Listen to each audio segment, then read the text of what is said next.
ప్రభుత్వం బాధ్యతలు స్వీకరించి 2 సంవత్సరాల 3 నెలలు పూర్తయింది.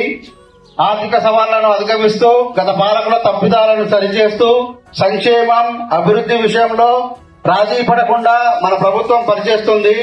మేం పాలకులం కాదు, సేవకులం అన్న భావనతో ప్రజల ఆకాంక్షలు, అవసరాలే కేంద్ర బిందువుగా నిత్యం శ్రమిస్తున్నాం.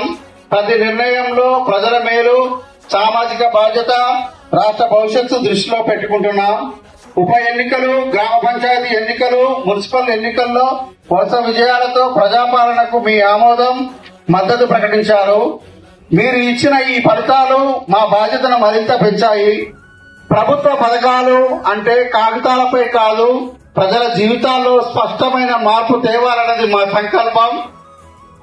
ఆ ఉద్దేశంతోనే ప్రజాపాలన, ప్రగతి ప్రణాళిక పేరుతో కార్యక్రమాన్ని ప్రారంభించాం.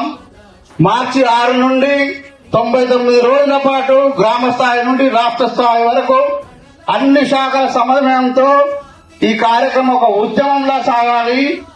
ఊరు వాడ సమస్యల పరిష్కారమే పరమావధిగా ప్రతి అధికారి పనిచేయాలి. వేగంగా ఫైళ్ల క్లియరెన్స్, ప్రభుత్వ కార్యాలయాల్లో పరిశుభ్రత, నిర్ణయాల్లో పారదర్శకత ఉండాలి.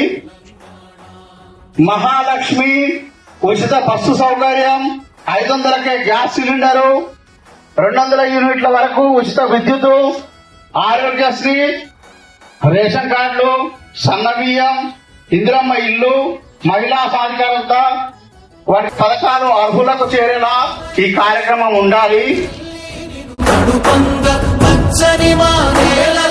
పసిడి సిరులు పండంగా సుఖ శాంతుల తెలంగాణ